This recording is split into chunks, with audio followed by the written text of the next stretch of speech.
Hey, and the 4 steps to go gluten-free in 4 weeks.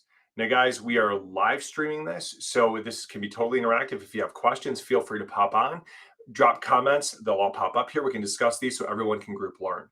So, guys, I want to talk about the fastest way to make the transition to going entirely gluten-free because it's really not as hard as you might think. Most people, when you think about going gluten-free, it seems pretty daunting, but I've been through it, right? I made the transition to gluten-free about 13, 14 years ago, and it wasn't nearly as hard as I thought it was going to be. But what I want to do is I want to speed that process up for you because I want to distill down everything that I learned in my time as being a gluten-free eater, how to do this the best, most efficient way so that your body can transform, see amazing changes in your health, but it not be amazingly stressful for you either. So let's talk about the basic pathway to go from where you are to going gluten free in 4 weeks. Number one, you have to understand what has gluten in it. And so it really starts with something as simple as just label reading.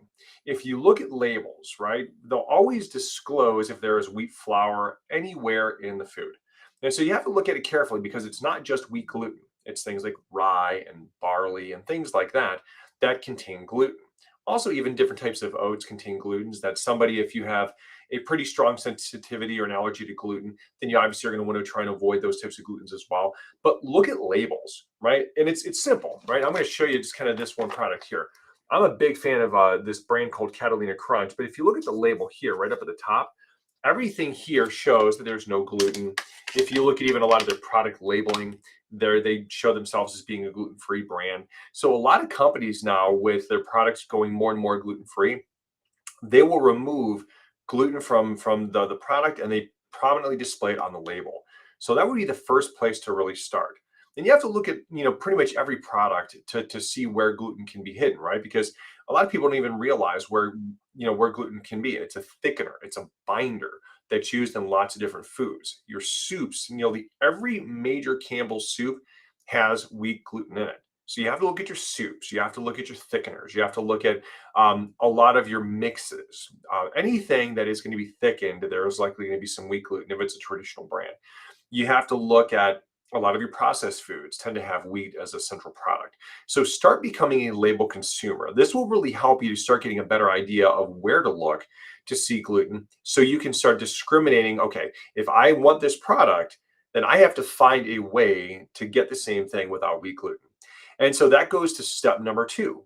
You have to start vetting alternatives. And that honestly, for us, when we made the transition from eating gluten all the time to eating gluten free, was the biggest challenge when we started doing this 13, 14 years ago, because there weren't really a lot of great gluten free alternatives that existed at that point in time. So, what I would encourage you to do is when you go to the grocery store, right? Number one, hit the gluten free section. Most grocery stores now, right? If you're in the Cleveland area like we are, Giant Eagle, Bueller's, Aldi's, Costco, Walmart, literally everybody has portions of their store where they have their gluten-free foods. So specifically like Giant Eagle, they outline it. It says gluten-free when you go down the aisle. So you go and you start looking for replacements there. But a lot of times you're starting to find that in the aisles of the stores, they're starting to mix in the gluten-free products more into the shelves because they've become so prominent because there's so many people that are looking to move away from gluten in their diet that it's becoming easier and easier and easier to find these alternatives on the shelves everywhere now.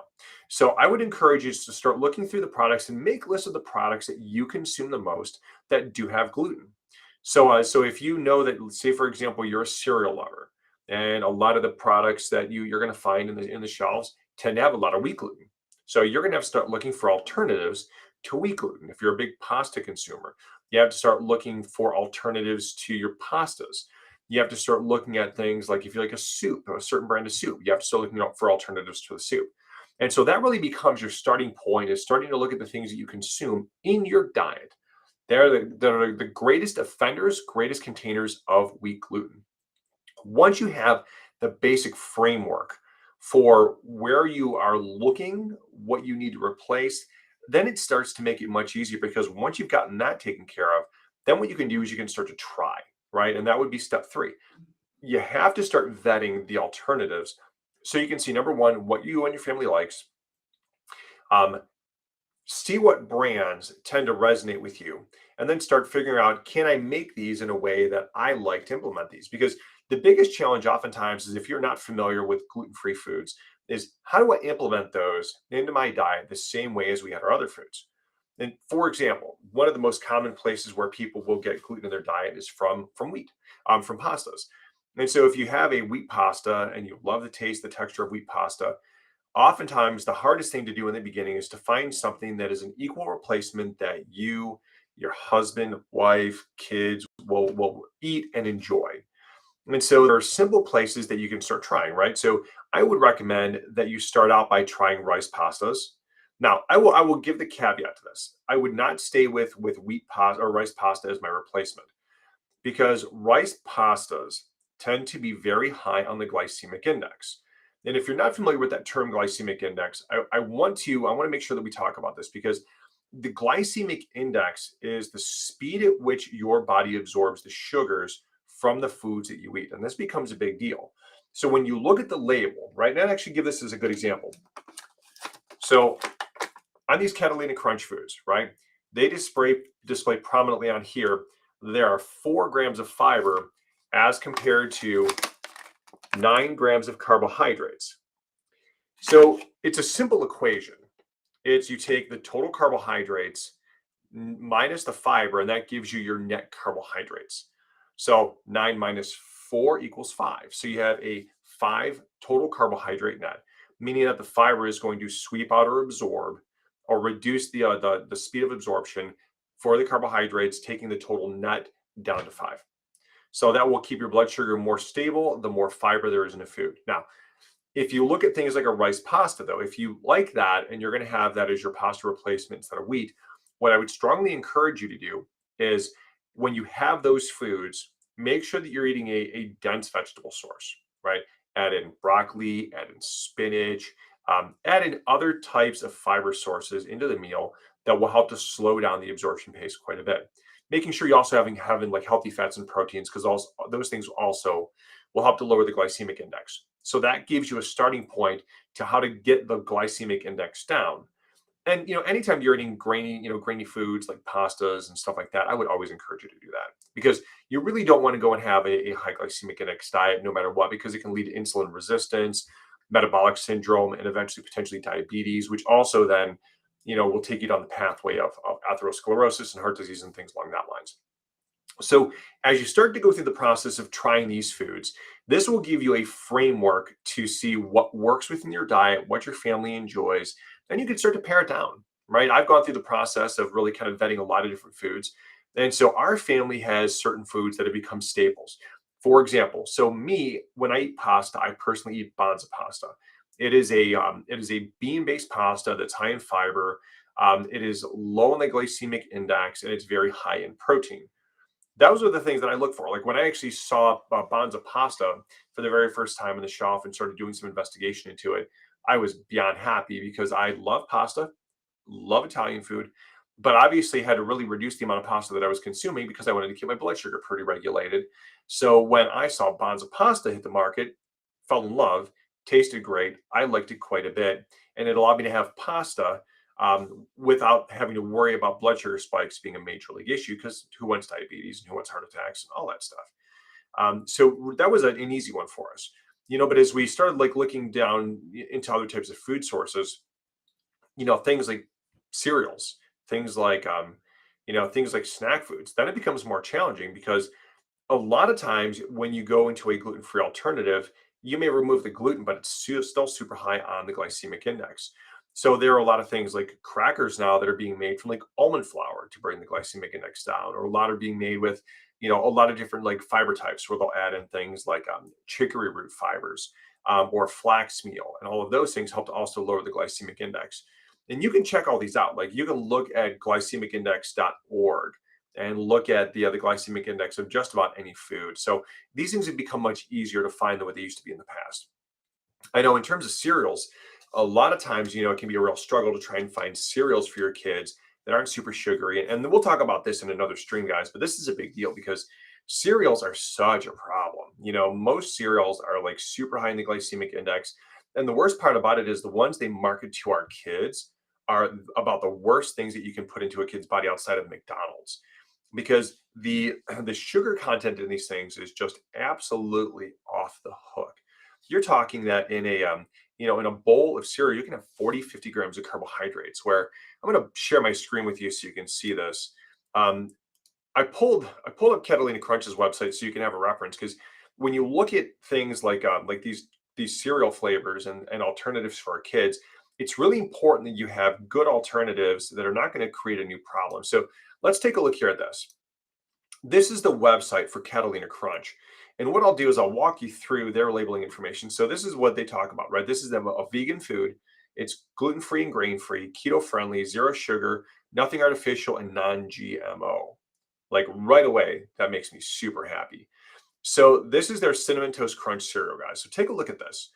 You've got this cereal that you're talking 5 grams of total fat, no cholesterol, 110 milligrams of sodium, so not bad. 14 grams of total carbohydrates, 9 grams of fiber. So what did we just talk about, right?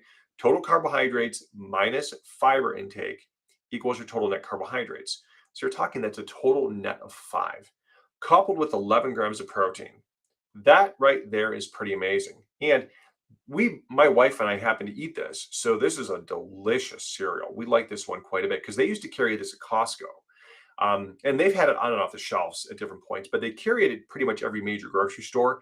And if they don't have it at a grocery store that you go to right now, just make sure that you talk to their management and just request it to be put on the shelves, because foods like this are what we should really have populating our shelves so that we can have these alternatives available for our kids.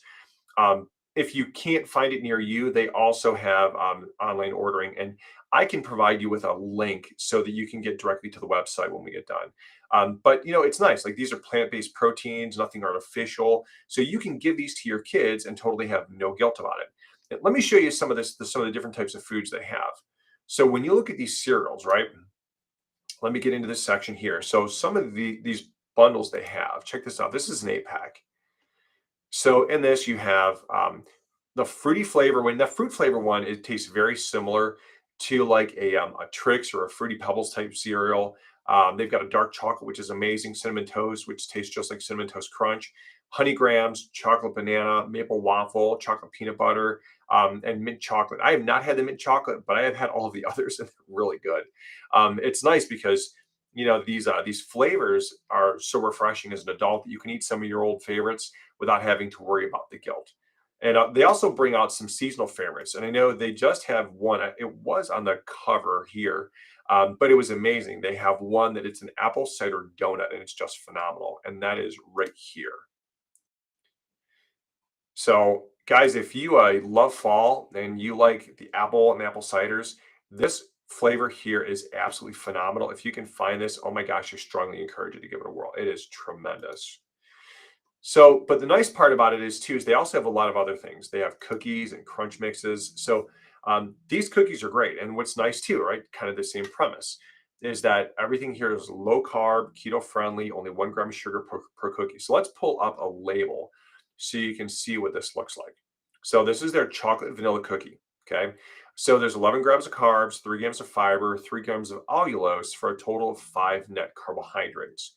So what's nice is that, you've got this sweet treat, right? This chocolate vanilla tastes really good. Like, my kids approve of this, if that tells you anything. Um, you're getting 4 grams of protein, but there is like super, super low sugar, low on the glycemic index. So you can give this to your kids as a sweet and not have to have crazy amounts of guilt because you're just putting junk into their bodies, right? So, and it's nice because all the ingredients, like we talked about before, are super clean. So it makes it awesome that you can find foods like this. And they've got these crunch mixes, right? So if you see right here, this is what I have. I have a crunch mix right here, and we actually have tried all but the spicy kick mix. And I happen to really like these quite a bit. The traditional is really, really tasty. That's the one that I brought with me today, and I'm loving it.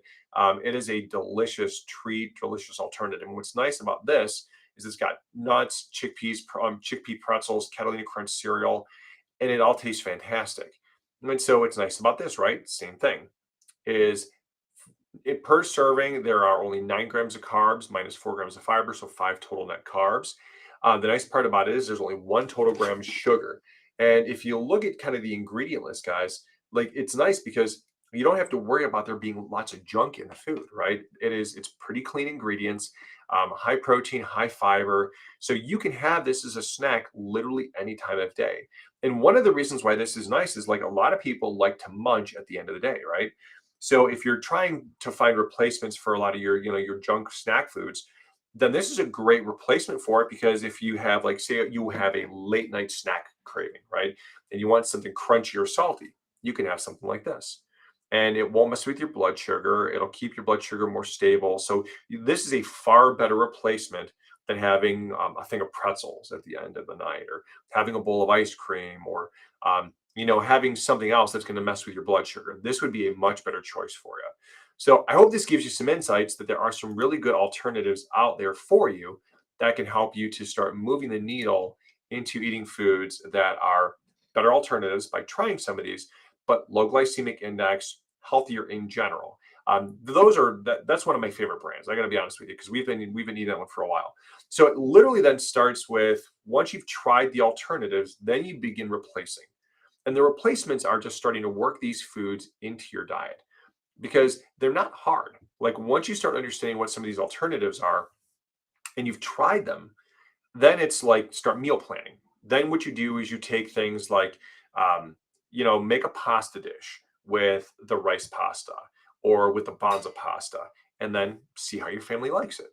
I will tell you that you'll be surprised at how well your family is likely going to enjoy the replacement meals with the bonzas or with the rice pastas, things like that. I will tell you in my home, my daughter prefers rice pasta to bonza pasta. My son really likes the bonza pasta. My wife and I, we both like both. So I happen to really try to push more to do the bonza pasta because it is lower on the glycemic index. And especially with the work that we do with so many kids having issues with neurodevelopmental challenges, it becomes a really big concern for us to keep things like blood sugar regulation at the top for us because we want to keep inflammation really low in our kids. Because all of that stuff can drive up this inflammatory process and create stress in their bodies that we just want to avoid. So I would encourage you to just really try and implement this 4-step process, right? It's what has gluten, number one. Two, look at your alternatives to see what you can use to replace the foods that you already have in your diet. Three, start trying them, vet the different foods. And then four is start to replace. Work them into recipes so that you can start seeing how these things work. And it's not hard. Like there's so many great alternatives out there. So I want to show you another one here, actually two more. Um, my wife is a great baker, and there is a company called Namaste, and they make this amazing gluten-free flour that you can buy in bulk at Costco and lots of other places. But I want to show this to you because when we discovered the Namaste flour, it was a game changer because it is the first flour that is a just straight replacement for your regular old wheat flours. And so for us, this was a huge deal because my wife loves to bake, but I can't have wheat gluten at all. So for us, we had to find a product that would be an apples to apples replacement for us to the to the flour that she normally would have used. And so it's called the perfect flour blend. I'm going to share my screen with you so you guys can see this because it's been so great. My wife just absolutely does an amazing job of baking with this flour, and I think that you guys will absolutely love it. So let's pull this up here for you. So this one here is definitely one of my favorites. I really enjoy this. And you can find this at Costco. It's free of the top 9 allergens. It's gluten free. And it is a cup for cup flour replacement that you can use. And the ingredients are pretty simple, right? You see that it's organic sweet brown rice flour, organic tapioca starch, brown rice, arrowroot powder, organic sorghum flour, xanthan gum, things like that. So um, it doesn't take a lot to realize. It's pretty simple. Um, Higher on the glycemic index, which we would expect, but the bigger picture is that you can use this as a gluten-free replacement. Now, I will tell you, we have done things like make pizzas with this. My wife makes crust with this. She makes pies, you name it. She makes whatever she needs to with this, and it's fantastic. So this is a really great replacement that you can use immediately. And if you have questions about this or you'd like to learn how to use this, do me a favor, drop those in the comments wherever you're watching the stream. And what we'll do is we'll take these and we'll create another video because I know we're doing an event called a Healthy for the Holidays coming up here at a local church called Palm Heights Baptist Church. It's going to be on November 12th. And what we're going to be doing is talking about a lot of these things, where we're going to be talking about how do you actually put these things into your diet to use these as a replacement for a lot of the foods that you normally eat. So when we do the event, this is going to be a lot of what we're going to be highlighting is how can you make the foods that you normally would have for your holidays healthier? Not necessarily healthy, but healthier, better versions. How do you eliminate gluten? How do you lower the sugar? How do you improve the glycemic index? How do you make these foods that can be super high in calories and super inflammatory better versions? So let me also share with you the window so you can see the Bonza pasta because honestly, guys, like Bonza pasta is amazing. I happen to love it. And it is a really great alternative so that you can have pasta with no guilt. So here we go. So these Bonda pastas, if you've never seen these, are great. What's nice is that they have a lot of different things they've gotten into. So, like if you take a look at their pastas, they've got a million different pasta varieties, and they're available in every store that I can think of right now. So, make all your standard types, and let's take a look at the nutrition facts, guys. So, when you look at this, check this out. You're looking at it has 35 grams of carbohydrates, 5 grams of fiber, total sugar is only one, but 11 grams of protein in a single 2 ounce serving. So if you look at this, right, one of the big things you have to consider is that the glycemic index on this thing is low. Like you're talking that the glycemic index on this is something like a 45 or something like that. So actually, let's look it up. Glycemic index of Banza pasta. 44. So that is considered to be a low glycemic index food. Okay. And so this becomes a big deal. This is right off of their website.